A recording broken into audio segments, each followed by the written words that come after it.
हर 12 साल में लगने वाला कुंभ का मेला आस्था और भक्ति का संगम होता है। इस कुंभ के मेले में लाखों भक्त गंगा के पवित्र जल में डुबकी लगाकर अपनी पापों से मुक्त होने आते हैं। लेकिन इस बार का कुंभ कुछ अलग था। इस बार गंगा किनारे सिर्फ पुण्य कमाने वाले ही नहीं, बल्कि एक अजीब और भयानक कहानी का हिस्सा बनने भी कोई आया था। नमस्कार, मैं हूं पीयूष सिंह और स्वागत है मेरे चैनल रात का रहस्य में। रात के अंधेरे में हरिद्वार के घाट पर बहुत हलचल थी। कुछ लोग दिन भर की थकान से थककर गंगा के किनारे घाट पर ही चादर बिछाकर सो गए थे। एक साधु बाबा वहीं गंगा किनारे घाट पर टेंट में बैठकर मंत्रों का उच्चारण कर रहे थे।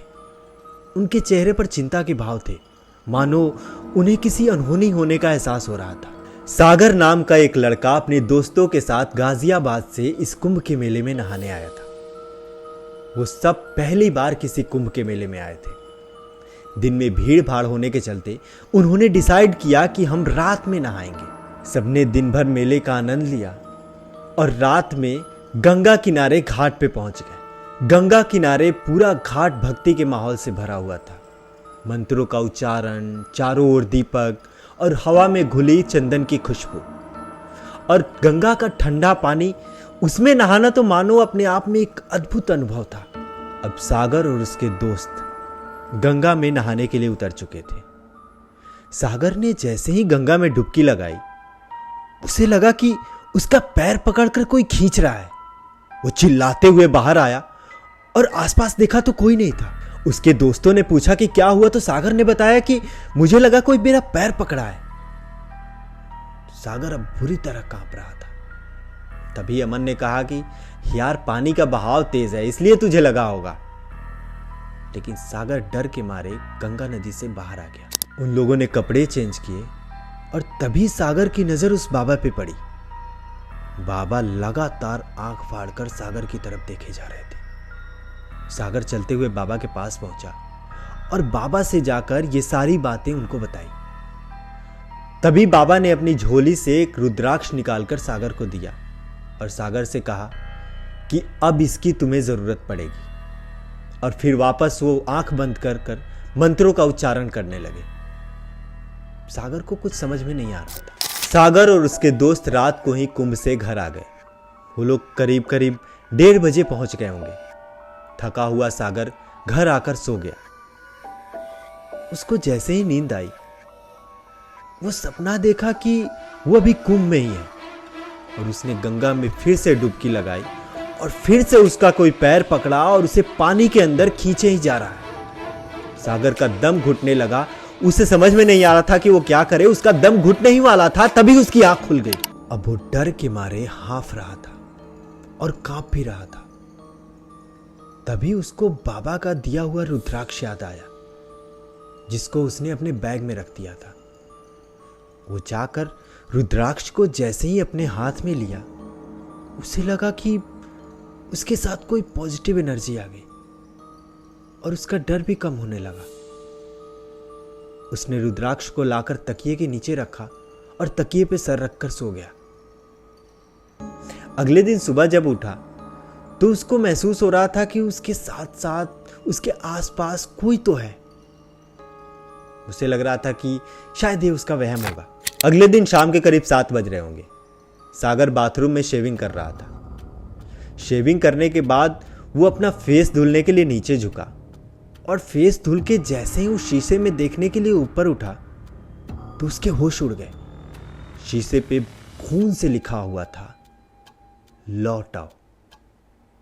वो चिल्लाते हुए बाथरूम से बाहर आया और उसके चिल्लाने की आवाज सुनकर पूरे घर वाले उसके कमरे में आ गए।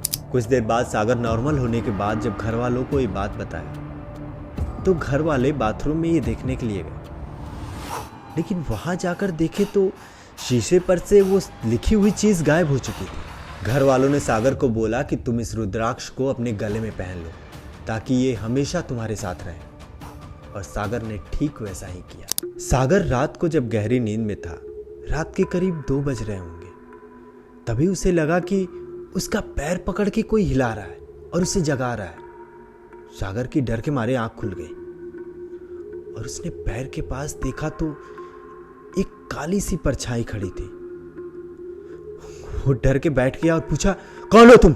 परछाई से आवाज आई, मैं वही हूं जिसे तुम कुंभ से अपने साथ लेकर आए। मैंने अपनी मुक्ति के लिए तुम्हें चुना है।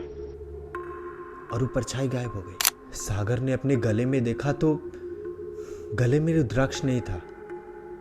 वो रुद्राक्ष खुलकर बिस्तर पे गिरा हुआ था।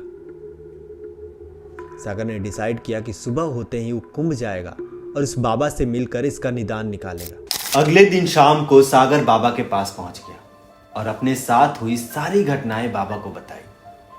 बाबा ने कुछ मंत्रों का उच्चारण करके पूजा पाठ करके उस आत्मा का आह्वान किए और उसे प्रकट होने के लिए कहा। देखते ही देखते वो परछाई सामने आ गई। सागर देख के डर गया। बाबा ने उस परछाई से पूछा कि कौन हो तुम और क्या चाहते हो।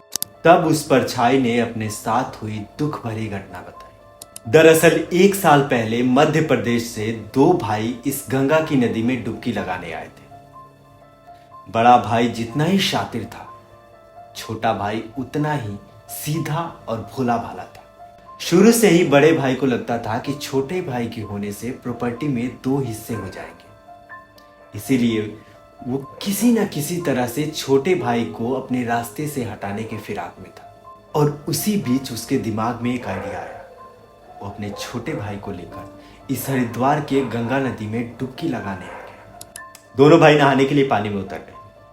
छोटे भाई को तैरना नहीं आता था, लेकिन फिर भी बड़ा भाई छोटे भाई का हाथ पकड़कर जबरदस्ती पानी की गहराई तक ले गया। छोटे भाई ने जैसे ही पानी में डुबकी लगाई, बड़ा भाई ऊपर से उसे दबा दिया और तब तक दबाए रखा जब तक उसका दम न घुट गया।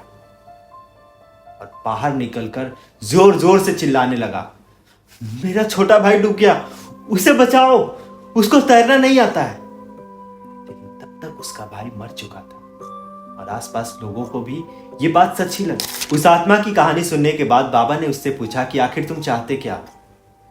तो उस आत्मा ने बताया कि मैं चाहता हूं कि सागर जाकर मेरे माँ बाप से ये सारी सच्चाई बताए और मेरे माँ बाप इस कुंभ में आकर मेरी आत्मा की मुक्ति दिलाए, क्योंकि जिस आत्मा को इस कुंभ में मुक्ति मिलती है उसे सीधे स्वर्ग में स्थान मिलता है।